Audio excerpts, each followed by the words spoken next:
souhaite à tous les participants et à tous les participants bienvenue à cette deuxième journée du Forum international francophone de l'évaluation.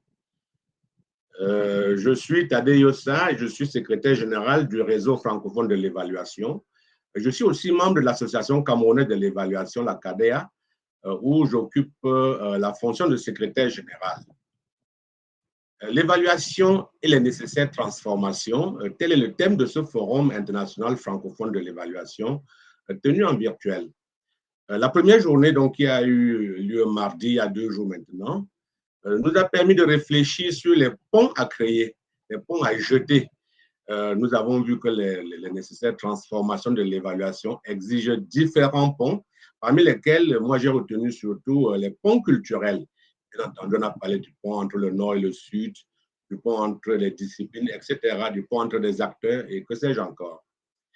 Mais pour la journée d'aujourd'hui, nous plancherons sur les nécessaires transformations pour répondre aux besoins des populations à risque. Évaluation et population à risque est le thème de la journée. Dans un monde en crise, je pense qu'on devrait écrire crise avec un grand S. Les populations à risque, c'est celles-là qui sont en risque de perdre leurs droits. Tous les droits, le droit à la santé, le droit à l'éducation, le droit à la sécurité, et plus grave souvent, le droit à la dignité humaine. Et donc, ces populations-là, elles sont de plus en plus nombreuses dans un monde confronté vraiment aux crises et aux vulnérabilités. Et d'où la question, que peut faire l'évaluation pour ces populations à risque? Alors, les crises se superposent, elles se chevauchent, elles créent des inégalités, elles créent la détresse, elles créent toujours plus de précarité. Et dans un monde avec des fractures multiples. Et donc, comment l'évaluation peut-elle aider à combler ces fossés? Nous savons très bien que la crise économique, elle s'est vue depuis longtemps. Elle a créé la pauvreté, la paupérisation des populations, surtout en milieu rural. Mais il y a aussi des bidonvilles en milieu urbain. Les foyers de crise sécuritaire se multiplient ça et là, alimentés par des conflits armés, des crises sociopolitiques, des exactions des sectes terroristes. Et tout ceci induit des situations d'urgence humanitaire, les crises migratoires, un véritable drame pour l'humanité, de nombreuses vies perdues. Les crises qui découlent de catastrophes naturelles, les crises qui découlent d'événements climatiques extrêmes, des sujets de préoccupation, les crises sanitaires. Avec Covid-19, on a presque oublié les dégâts causés par Ebola, cette pandémie qui est jugée comme une des plus meurtrières.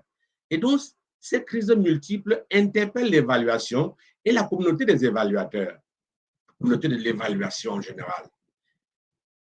Et les populations à risque vivent parfois une superposition des systèmes d'oppression et de discrimination. Donc, si par exemple la communauté internationale a inscrit l'autonomisation de la femme dans ses priorités, c'est vrai que de nombreuses actions sont faites, c'est vrai que des évaluations sont menées avec de très bons outils pour adresser cette question-là. Mais est-ce qu'on peut dire la même chose si on parle de la femme rurale pauvre, femme rurale âgée, pauvre, handicapée, souffrant de maladies chroniques? À partir du moment où il y a une succession de systèmes de discrimination, d'oppression, et a-t-on une approche stabilisée pour répondre aux besoins de la jeune fille enceinte, la fille mère qui est reniée par ses parents, qui est chassée de la maison et qui est rejetée aussi par l'auteur de la grossesse? Que dire de la femme qui subit des abus sexuels pour payer un droit de passage en situation de crise humanitaire? Que dire de l'enfant seul, effrayé, arraché à sa famille dans une situation de crise? Sans parler des réfugiés, des déplacés, des migrants et que sais-je encore. Mais oui, c'est vrai, la question mérite la peine d'être posée. Que peut l'évaluation? Que peut la communauté de l'évaluation? Et cette question aujourd'hui a été déclinée en 3 grands groupes. Le premier ordre, c'est l'évaluation peut-elle contribuer à remédier aux causes humaines, socio-économiques et naturelles de la vulnérabilité des populations? Le deuxième, c'est quels changements méthodologiques ou d'approche sont nécessaires pour une prise en compte des perspectives des populations à risque? Le troisième étant donc, comment passer d'une pratique axée sur les constatations générales à des réflexions plus précises permettant de dire qu'est-ce qui fonctionne, pour qui ça fonctionne, comment ça fonctionne, dans quel contexte ça marche et qu'est-ce qui ne marche pas. Et donc, ce sont ces questions qui alimenteront les discussions des panels parallèles qui vont suivre cette conférence inaugurale. Ces discussions également, ces questions vont servir de fil conducteur aux communications individuelles et c'est ces questions qui vont être revisitées lors de la clôture de la journée à laquelle tous les participants et participantes sont conviés. Et donc, pour cette conférence introductive, nous avons deux questions principales. Quelles sont les finalités de l'évaluation en lien avec les populations à risque? Deuxièmement, quelles implications et quels défis méthodologiques? Et pour répondre à ces questions, nous avons deux conférenciers chevronnés. Nous avons Honoré Mimch, qui est enseignant-chercheur à l'IFORT. L'IFORT, c'est l'Institut de formation et de recherche démographique à Yaoundé.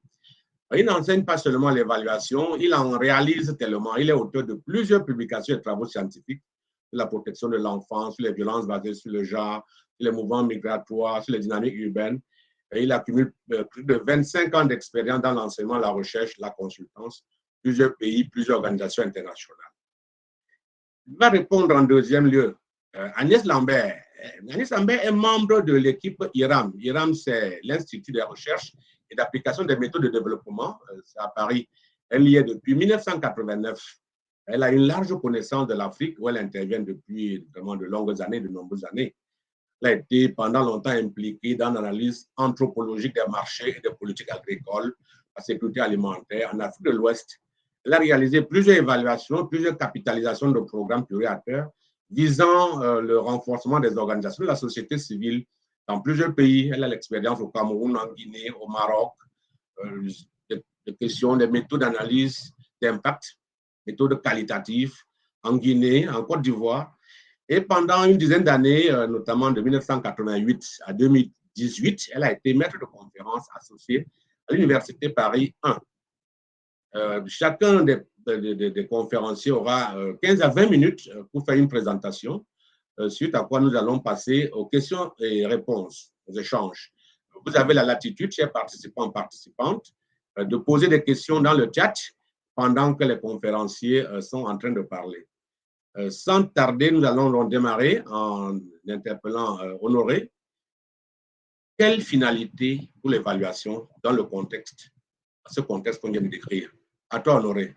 Je disais que ma communication va porter sur les finalités de l'évaluation en situation de crise et en guise d'introduction, et je crois que comme tu l'as souligné dans les propos liminaires, on est aujourd'hui confronté à une situation de multiplicité de formes de transformation, elles-mêmes souvent consécutives ou cause de nombreuses crises. Lorsqu'on revient à la situation ou au contexte africain, ces multiples crises sont souvent associées au contexte de pauvreté, au contexte de chômage, mais également aux tensions sociopolitiques qui restent récurrentes. Et de par leur intensité, mais également les conséquences qu'elles peuvent avoir sur les conditions de vie de population, ces crises sont souvent associées à diverses formes de vulnérabilité. Et on assiste également au contexte à une diversité, j'allais même dire une pluralité de formes de vulnérabilité associées à ces crises. C'est pour dire que ces situations ont souvent donné lieu à des interventions qui peuvent souvent cibler les populations vulnérables pour lesquelles diverses évaluations sont menées soit en amont, soit en aval. Dans le cadre de cette communication, je me propose justement de répondre à 2 ou 3 questionnements. La première étant de voir un peu comment ces crises affectent les perspectives de l'action internationale en matière de développement et de l'action humanitaire, à quoi peuvent servir les évaluations et peut-être troisièmement, comment ces évaluations et les enjeux spécifiques qui sont liés. Donc pour revenir un peu au premier, les situations de crise et la diversité de pratiques d'évaluation. On observe, et de façon un peu plus spécifique en Afrique, que la multiplication des crises a une diversité de formes d'évaluation, soit pour tirer des enseignements, des interventions qui sont mises en place ou en œuvre et orienter les interventions futures. Les évaluations de besoins sont également développées face à la nécessité qu'il y a à assurer la pertinence et la cohérence des interventions, que les chances de leur appropriation par bénéficiaires. Et à ce titre, généralement, hein, malgré la multiplicité de formes d'évaluation, deux grands groupes peuvent se développer. Les évaluations rapides, hein, qui permettent souvent de définir les défis majeurs et les besoins des groupes vulnérables, mais également les évaluations des interventions en situation de crise, orientées par deux objectifs. Cet objectif de redevabilité, d'une part, au regard des donateurs, mais également un objectif d'apprentissage. Et dans ces situations de crise, les diverses pratiques d'évaluation ont donc généralement permis de répondre à un certain nombre de questionnements ou de centres d'intérêt. Par exemple, est-ce que les besoins des couches affectées sont cernés et les réponses apportées essayent de répondre au contexte des bénéficiaires? Ça, c'est des questions généralement qui peuvent revenir. Est-ce que les interventions sont en adéquation avec les politiques publiques locales? Et ça rejoint une des problématiques qui évoquait, je crois, la première journée sur l'ancrage culturel. Comment les interventions en situation d'urgence garantissent également les conditions de leur durabilité? L'intervention assure la prise en compte des catégories vulnérables et fragiles. Également, quels sont les changements que les interventions apportent pour répondre aux besoins spécifiques des groupes vulnérables? Dans le deuxième temps ou moment de ma communication, je voudrais rapidement rappeler un peu les perspectives et les pratiques de l'action internationale en matière de développement dans ce contexte de crise. J'ai évoqué à l'entame de mon propos la diversité et la multiplicité des crises qui créent et aggravent les vulnérabilités. Et souvent, et très souvent, dans le contexte des pays du Sud et d'Afrique, les crises limitent la réalisation d'un certain nombre de droits. Droit à l'éducation, droit à l'hygiène, droit à l'assainissement, droit à la participation à la vie publique, droit à l'alimentation, droit à l'information. Et la multiplication de crises a également orienté progressivement l'action publique internationale et l'aide au développement, au point où l'action humanitaire s'est trouvée profondément renouvelée au cours de ces 40 dernières années, soit avec l'implication des ONG qui parfois supplantent même les États, et parfois des interventions qui sont menées directement avec des ONG, et l'aide humanitaire s'est considérablement développée tant dans les masses de ressources mobilisées que dans la diversité des actions entreprises avec l'appui d'un certain nombre de partenaires. Et donc, face à l'intensité des crises et des vulnérabilités, l'approche qui a émergé depuis consiste souvent à limiter le rôle de l'État et à travailler directement avec les ONG, ce qui souvent peut entraîner également des tensions avec des États, hein. Et l'action internationale a également été dominée par un dualisme. Dualisme en termes d'approche, le défi entre l'approche développement et l'approche d'urgence. Et face à ce dilemme, on observe depuis quelques années ce qu'on appelle un nouveau paradigme, hein, le paradigme du nexus. En fait, c'est quoi, dans le cadre de ces interventions qui touchent divers secteurs comme l'hygiène, l'éducation, la santé, et j'en passe, le nexus consiste généralement en une approche contextualisée qui permet de créer des passerelles programmatiques entre la composante ou les composantes humanitaires et développement et inversement. L'objectif étant d'atteindre de meilleurs résultats et de réduire. Également, derrière cette approche Nexus, le processus tend à travailler avec les différents acteurs pour répondre aux besoins spécifiques des populations. Également, l'approche Nexus est une démarche qui vise à fournir un cadre pour répondre de façon prolongée aux crises humanitaires dans la perspective du développement. Donc,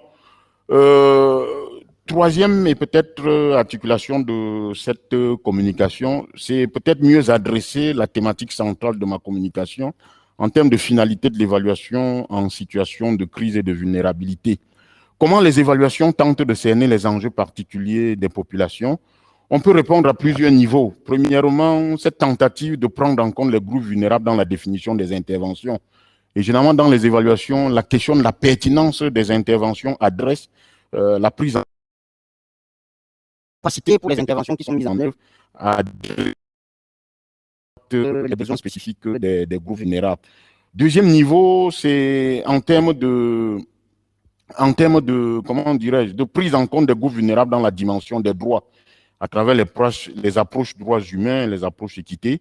Troisième niveau, c'est peut-être la prise en compte des groupes vulnérables dans la définition même des interventions, des activités, des indicateurs souvent de performance.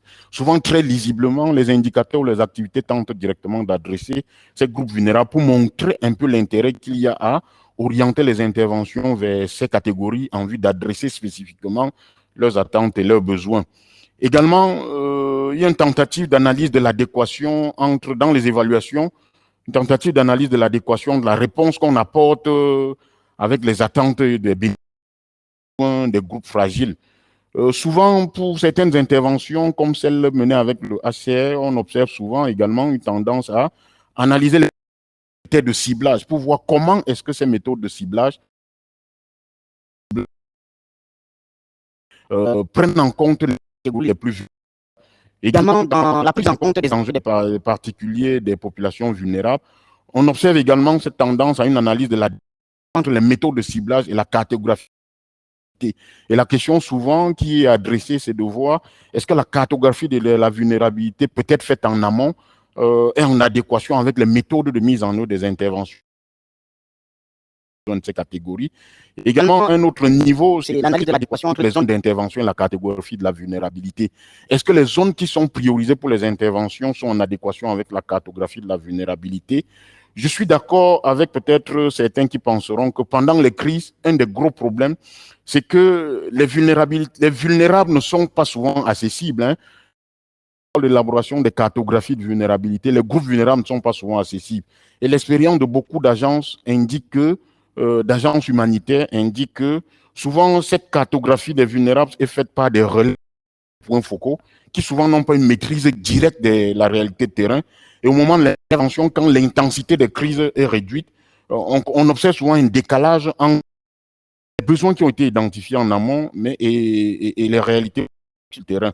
Deuxième niveau de problème également, c'est ce problème de cohérence entre de la vulnérabilité par les politiques nationales au niveau et des normes internationales. Souvent également, il y a cette difficulté à construire la vulnérabilité. C'est pour dire quoi? C'est pour dire que les pratiques d'évaluation sont confrontées aujourd'hui à une certaine difficulté qui engage un certain nombre de défis méthodologiques dont la collègue parlera tout à l'heure. Je peux citer comme ça méthodologique, je veux dire comme difficulté à construire la vulnérabilité.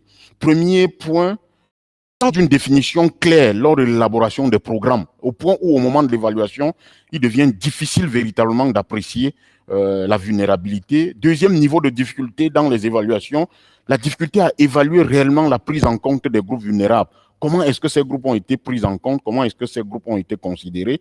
Troisième niveau de difficulté, le lien entre la vulnérabilité et le ciblage.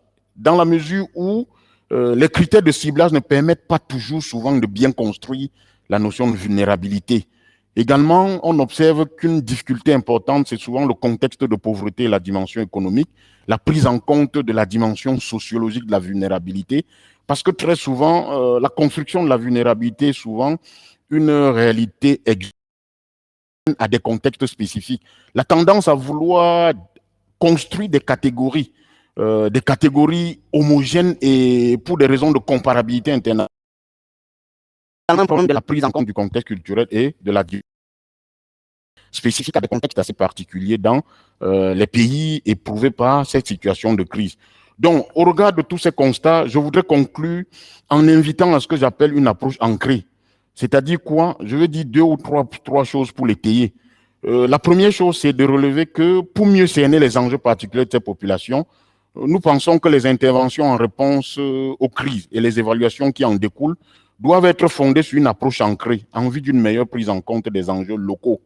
Deuxièmement, le biais est souvent lié à la définition exogène des priorités pour les bénéficiaires.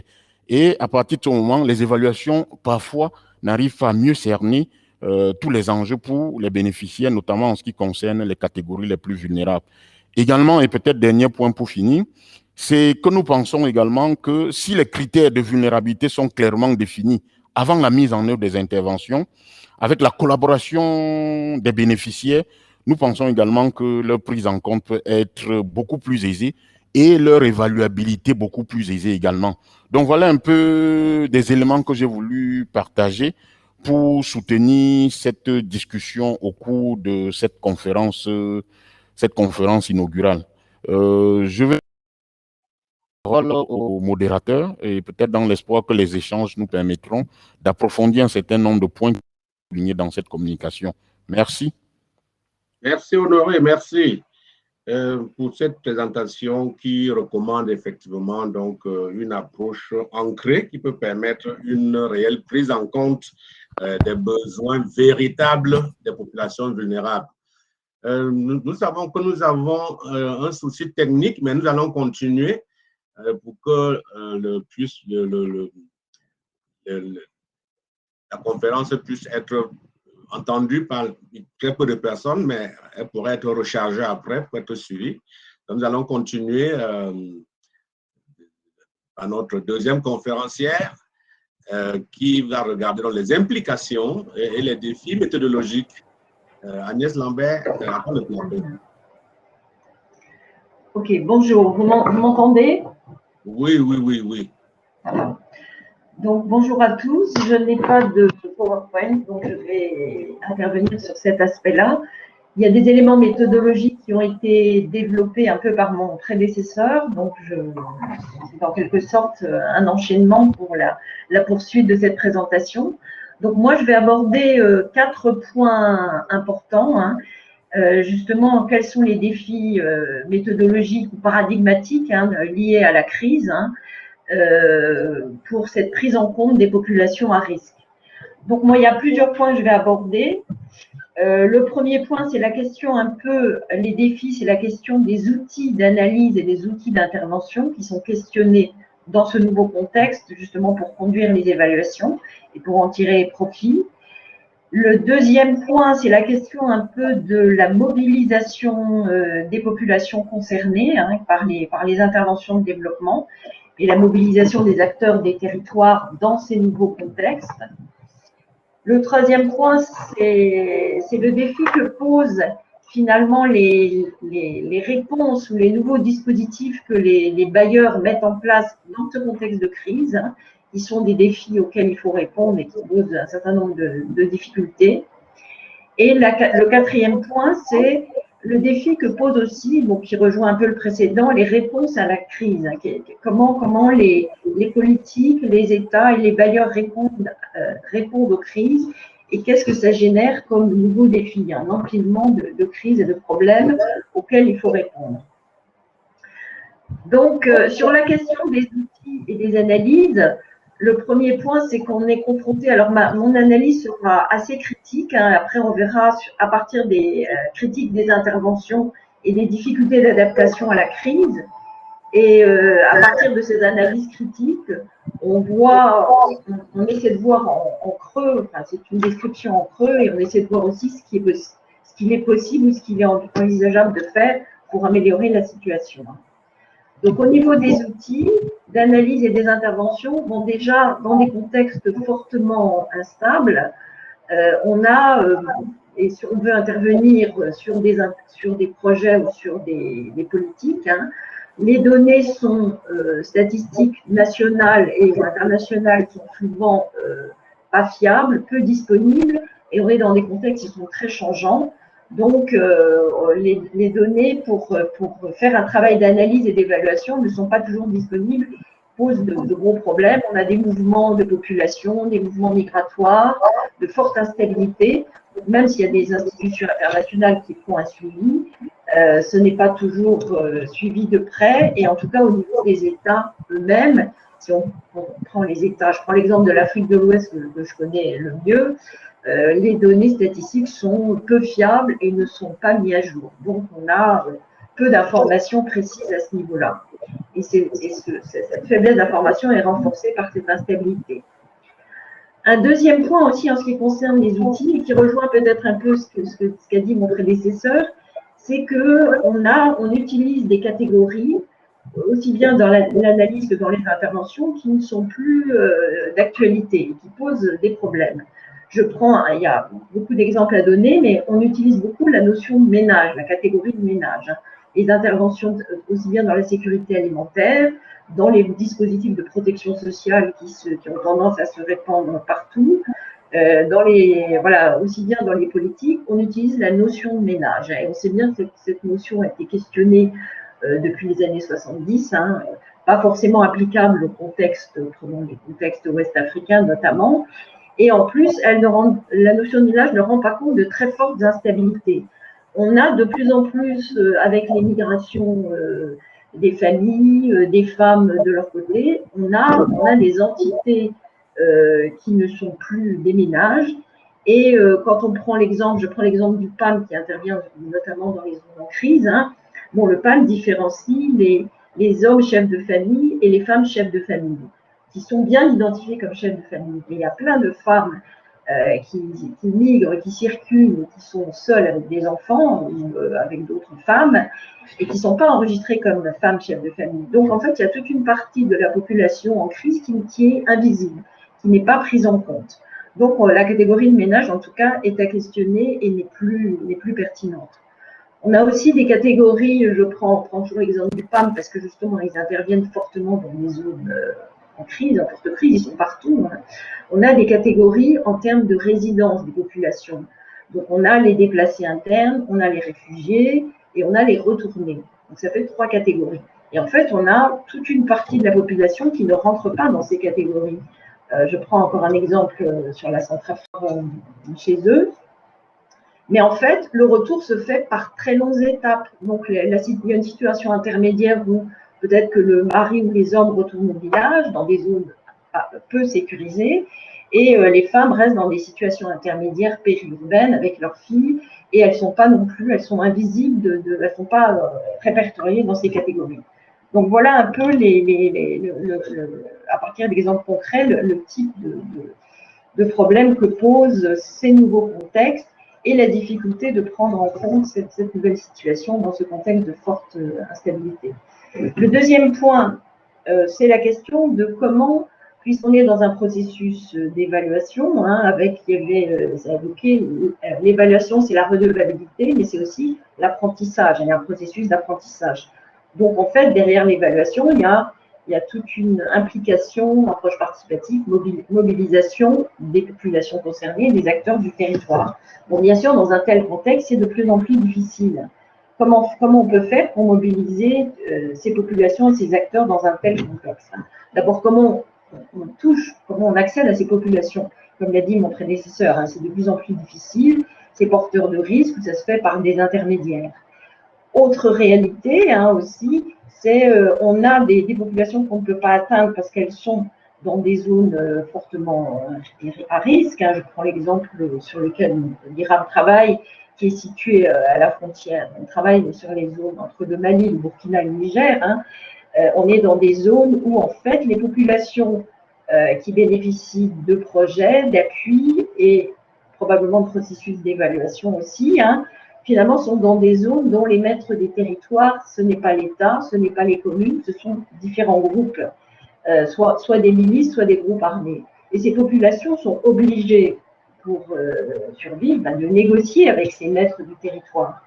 Et même les ONG, moi, personnellement, je ne suis pas dans l'humanitaire, mais les ONG qui interviennent dans ces zones-là, où les projets sont parfois tenus de négocier pour survivre, pour arriver à cultiver. On sait bien que dans ces zones-là, il y a des zones où les cultures ont pu reprendre parce qu'il y a eu un arrangement avec les groupes djihadistes. Donc voilà, on est dans des situations qu'il faut intégrer à la fois dans l'analyse et dans les modes d'intervention. J'ai du mal, excusez-moi, à évaluer mon temps. Hein. Je ne suis pas très bonne par rapport à ça. Vous pouvez continuer. Ça va? Il reste combien de temps là?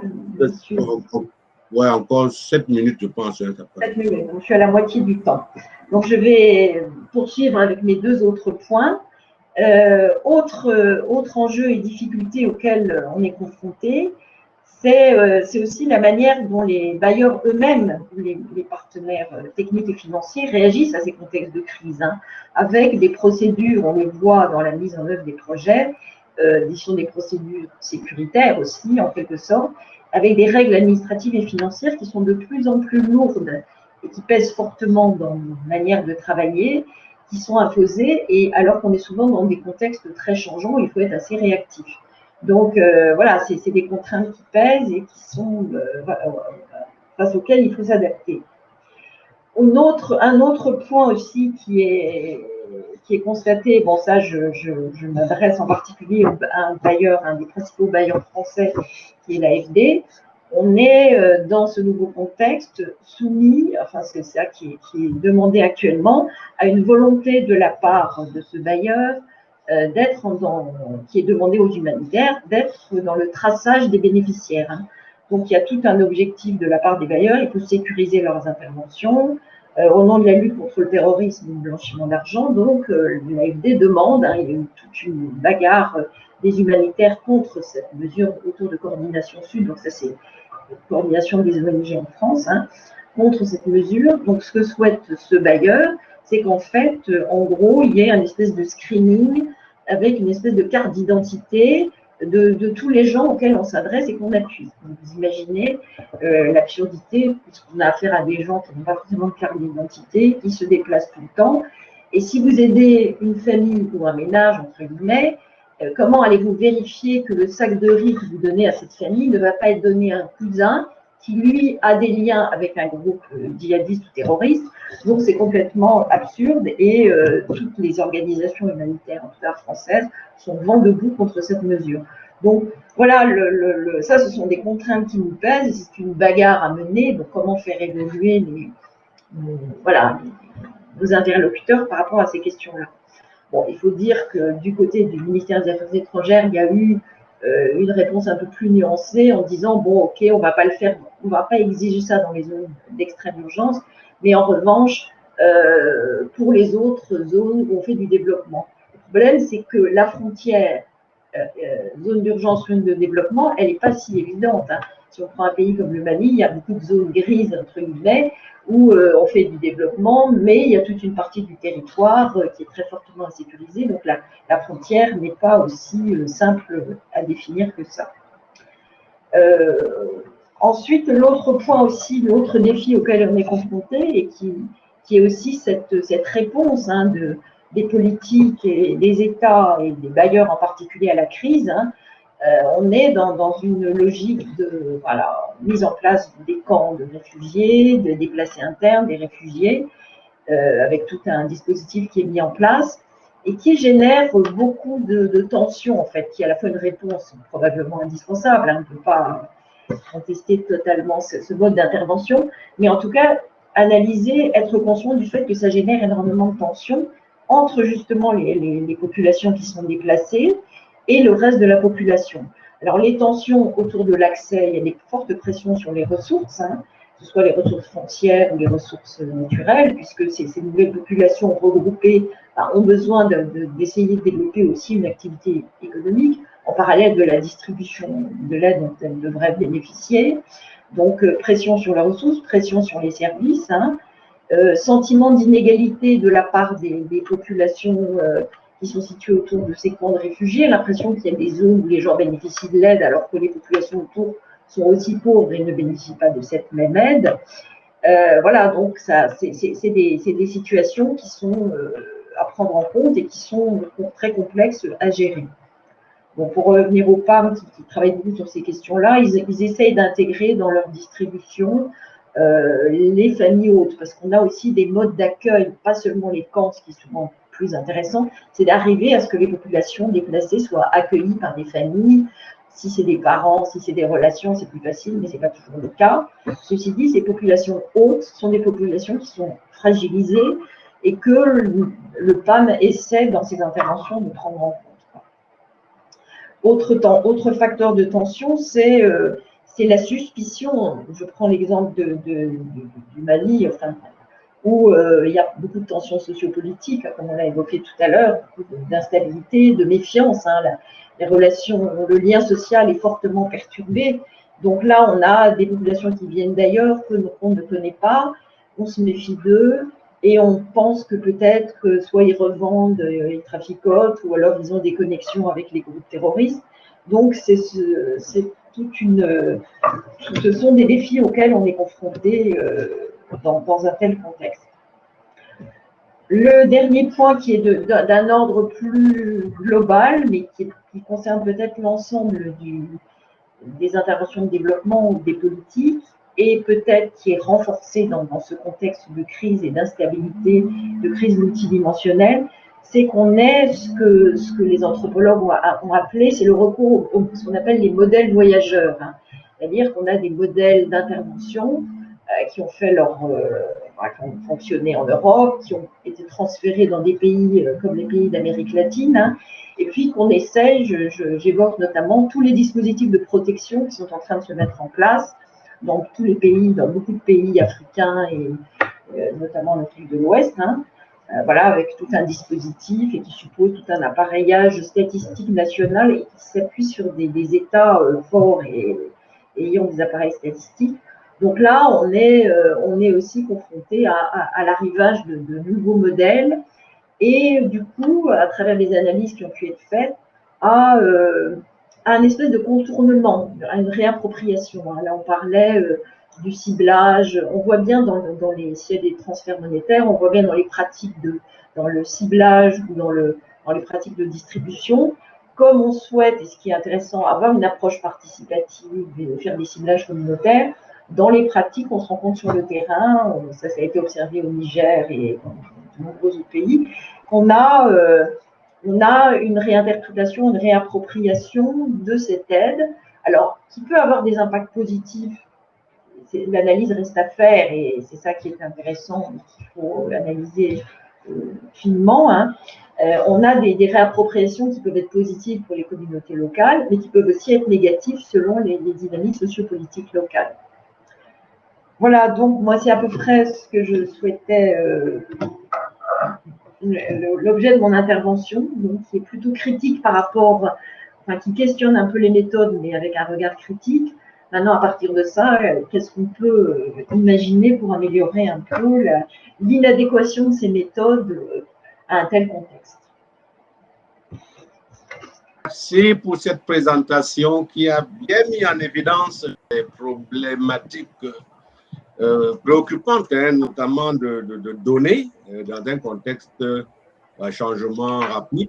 On a besoin de données pour prendre de bonnes décisions, mais les données sont parfois en retard quand elles sont disponibles. La question de l'approche ménage, qui accentue l'invisibilisation de certains membres de ménage parmi les différents défis. Alors, je vais demander aux deux conférenciers de prêter un exercice un peu particulier parce que nous sommes en live, mais plusieurs participants n'ont pas pu suivre le début de la conférence pour les questions techniques.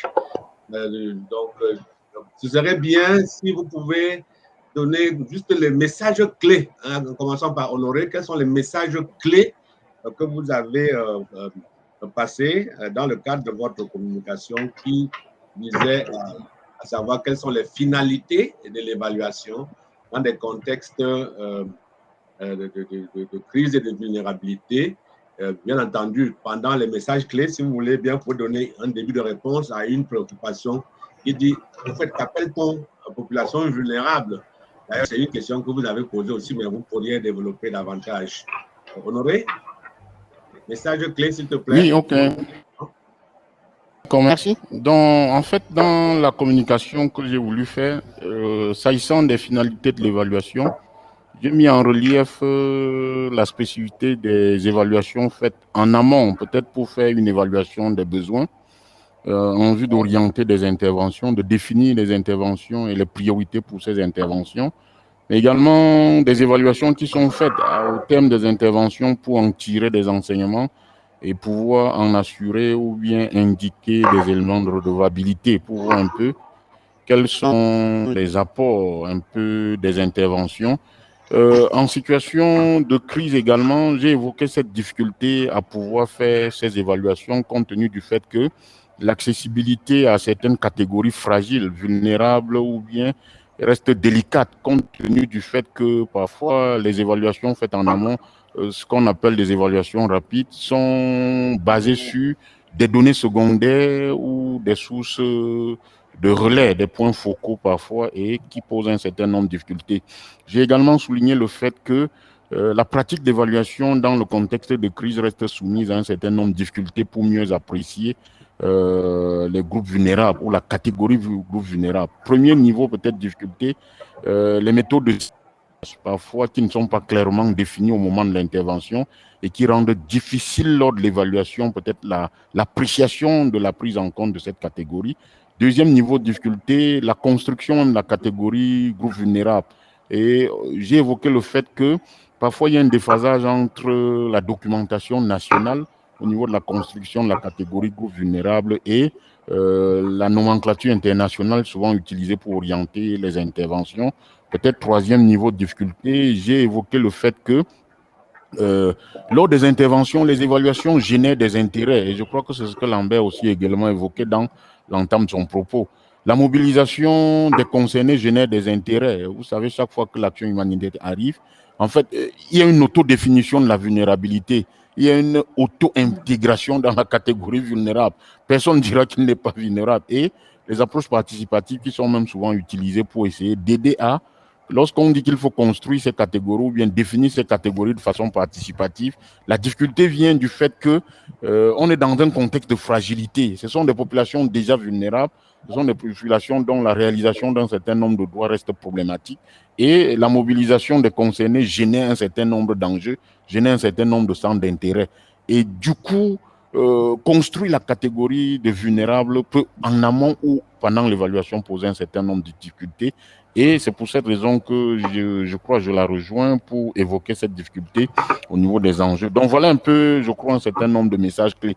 Maintenant, pour revenir à la question catégorie vulnérable, je dis, c'était un des points évoqués, c'est-à-dire la diversité de façon dont on construit ces vulnérabilités. D'une part, d'un point de vue de l'approche droits humains, on estime parfois que la non-réalisation d'un certain nombre de droits en ces situations et que s'il y a des groupes les plus affectés par la non-réalisation d'un certain nombre de droits, constituent les groupes les plus vulnérables. Ça peut être les femmes, ça peut être des jeunes, ça peut être les enfants ou les adolescents. Également, d'un point de vue de l'équité, on peut supposer que dans une situation de vulnérabilité généralisée, il y a certaines catégories qui le sont ou qui sont plus touchées que d'autres et qui peuvent être indiquées, qui peuvent être considérées comme les plus vulnérables. Également, il y a différentes approches, des approches socio-économiques qui essayent de combiner un certain nombre d'indicateurs en termes de biens qui sont possédés par les populations. Et je crois que Lamba évoquait l'aspect ménage. Parfois, on le prend au niveau ménage avec des biais qu'à l'intérieur du ménage. Il y a cette difficulté à pouvoir cerner les différents, les individus qui dans les ménages présentent plus de vulnérabilité peut-être les chefs de ménage. Donc voilà un peu ce que je peux dire pour apporter des éléments de réponse à la préoccupation et peut-être rappeler les points clés de ma communication pour ceux qui nous ont rejoints tardivement pour des défauts technologiques. Merci. Merci Honoré, merci vraiment. Ça a été bien ramassé et ça a permis de situer les participants qui vont continuer cette journée quand même avec ces éléments clés-là, notamment la question des personnes vulnérables, des personnes qui sont en difficulté avec certains de leurs droits. Le droit à l'éducation, le droit à la santé, le droit à la sécurité, le droit parfois même à la dignité, le droit à se déplacer, etc. Et nous avons évoqué les personnes déplacées, les réfugiés, mais également des personnes qui souffrent de systèmes multiples de difficultés. On a cité en introduction la femme rurale âgée, malade, pauvre, handicapée, ou bien la jeune fille qui prend une grossesse et qui est chassée de la maison et en même temps qui est reniée par l'auteur de la grossesse. Autant de situations de vulnérabilité. Nous avons mentionné les crises climatiques, les crises migratoires, les crises démographiques, les crises tellement de crises, actuellement la crise sécuritaire. Et donc, cette conjonction-là impose effectivement de réfléchir sur qu'est-ce que l'évaluation peut faire et surtout quels sont les défis et les défis méthodologiques. Agnès Lambert les a présentés en détail. Et maintenant, Agnès, message clé, s'il te plaît. Oui. Alors bon, moi j'avais plutôt, est-ce que je redis ce que j'ai déjà dit, parce que j'avais envie de réagir aussi sur la vulnérabilité. Il y a un élément quand même de vulnérabilité, tout ce que vous avez évoqué, la question des droits, l'absence de droits et les groupes particulièrement vulnérables. Il y a un facteur qui est c'est l'absence de lien social, la disparition du lien social. Et là, c'est l'exemple concret des groupes, par exemple des pasteurs, des éleveurs transhumants. C'est des groupes sur lesquels on travaille beaucoup à l'IRAM. Ce sont des sociétés où tout le système, notamment dans les pays sahéliens, repose sur l'échange et sur le lien social.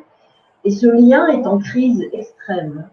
liées à des problématiques géopolitiques qui dépassent un peu les États, mais aussi à la perte des ressources, des problèmes d'accès au pâturage, à l'eau, et puis avec les crises récentes de fermeture des frontières.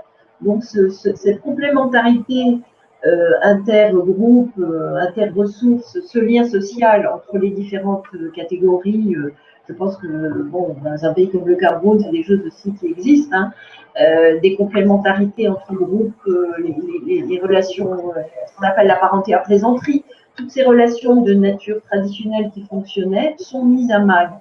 Et en fait, c'est ça qui génère de l'exclusion et de la pauvreté, hein, et de la marginalité. Donc ce sont des éléments à prendre en compte dans l'analyse et aussi dans les modes d'intervention, hein.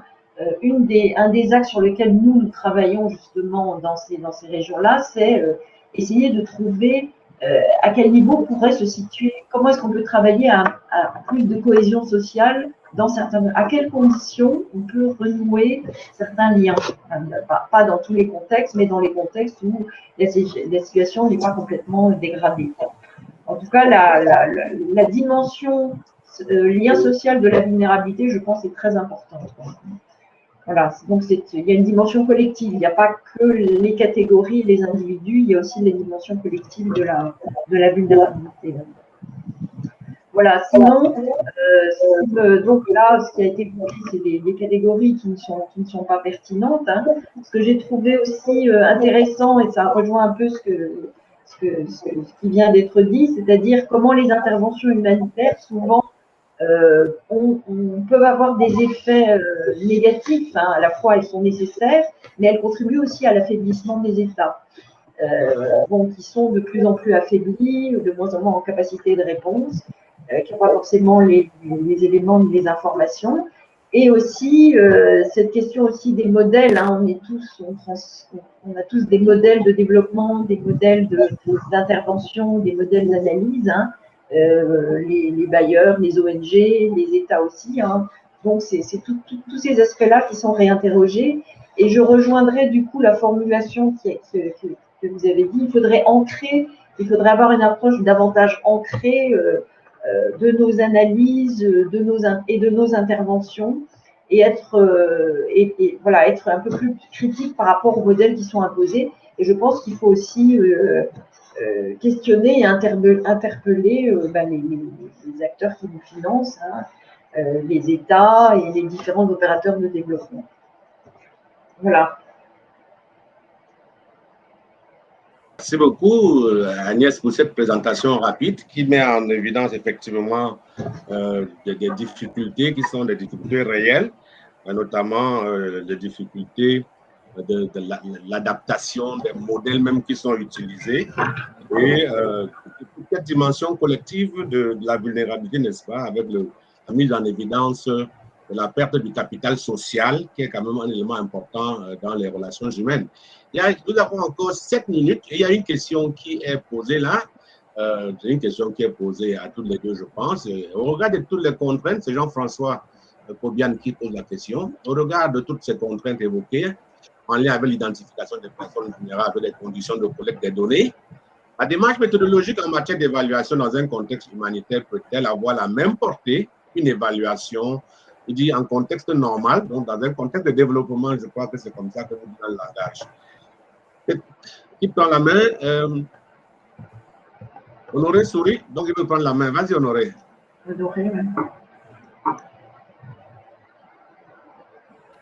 Bon, en fait, merci pour cette question de Jean-François.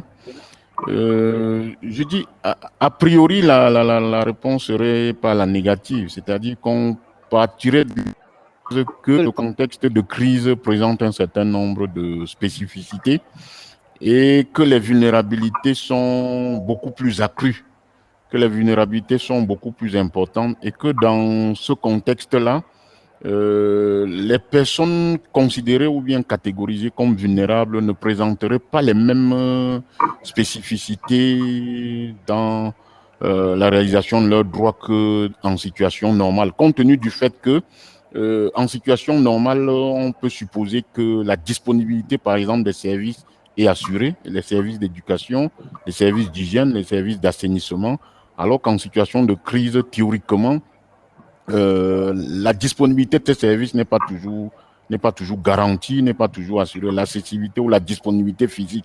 Et à partir de ce moment, même si on veut définir, je crois qu'en contexte de crise, elle est un peu plus accentuée et que si peut-être d'un point de vue statistique, on veut définir un seuil à partir duquel on peut considérer la vulnérabilité, je crois qu'en situation de crise, la situation est beaucoup plus critique et mériterait peut-être des ajustements et des adaptations. Également, je crois que tout à l'heure, Agnès Lambert a évoqué un élément, peut-être que on peut intégrer, c'est-à-dire que même quand on veut construire des indicateurs un peu composites pour catégoriser la vulnérabilité, des aspects particuliers et spécifiques en contexte de crise méritent d'être considérés. Exemple simple, le lien familial ou le lien social qu'elle a évoqué, mais également la cohabitation, mais également, comment dirais-je, la disponibilité d'un certain nombre de biens dont on disposerait en situation normale, auxquels on n'a pas accès, tout au moins au niveau du ménage ou au niveau de la communauté. Donc, je me dis, en situation de crise, l'appréciation de la situation de vulnérabilité est un peu plus accentuée, compte tenu d'un certain nombre de dysfonctionnements induits par le contexte de crise. Merci Honoré, merci. À toi Agnès, s'il te plaît. Oui, donc moi je répondrai plus globalement. Je pense que la frontière, même s'il y a des éléments un peu spécifiques à la situation de crise, la frontière, il me semble, mais malheureusement n'est pas très fortement déterminée entre les deux contextes de crise et humanitaire. C'est vrai que dans les modes d'intervention, bon, il y a des catégorisations qui exigent ça, hein, notamment de la part des bailleurs, mais on voit qu'il y a une espèce de continuum et que on est dans des zones, je prends l'exemple sahélien, dans les zones sahéliennes notamment, où on voit bien qu'on passe, même s'il y a des intervenants qui sont spécifiquement humanitaires et d'autres plus spécifiquement développement, on voit bien que dans la réalité sur le terrain, il y a une continuité. Et d'ailleurs, dans les pratiques, aussi bien des ONG humanitaires que des développeurs, on intègre tous ces aspects-là. Je pense qu'il y a une conscience que finalement, il y a un lien entre ces deux, malheureusement, entre ces deux. Tout ça lié, comme on est dans un contexte de crise et d'instabilité, l'ensemble des sociétés sont touchées, les sociétés sont perturbées. Et bon, c'est un phénomène qui n'est pas spécifique à l'Afrique, qu'on retrouve même chez nous d'une certaine manière. Hein. Donc on a des situations de tension extrême qui fait qu'il y a une fragilisation du tissu social, il y a des crises et les questions se rejoignent souvent. Voilà. Pour moi, il y a une continuité.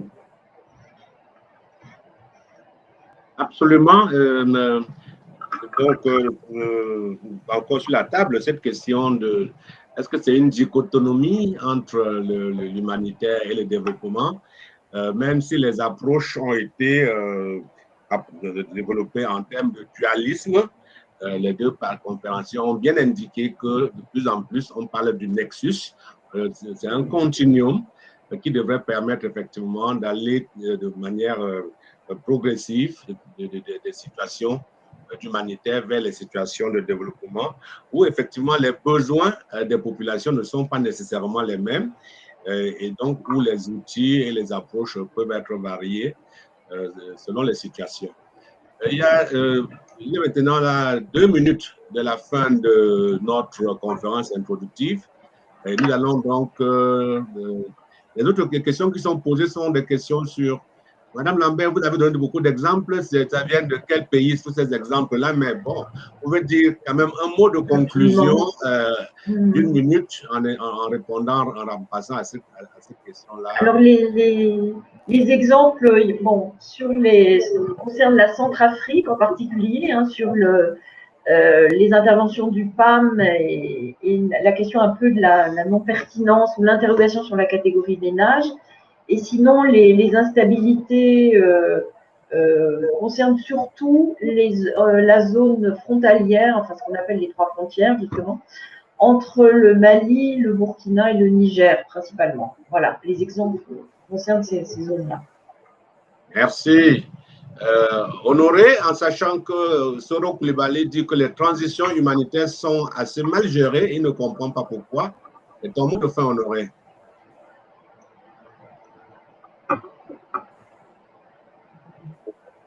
je vais juste peut-être proposer cette nécessité, comme je l'ai dit à la conclusion de mon propos, de prendre et de mettre l'accent sur les réalités locales dans la construction des vulnérabilités et deuxièmement, citer lors des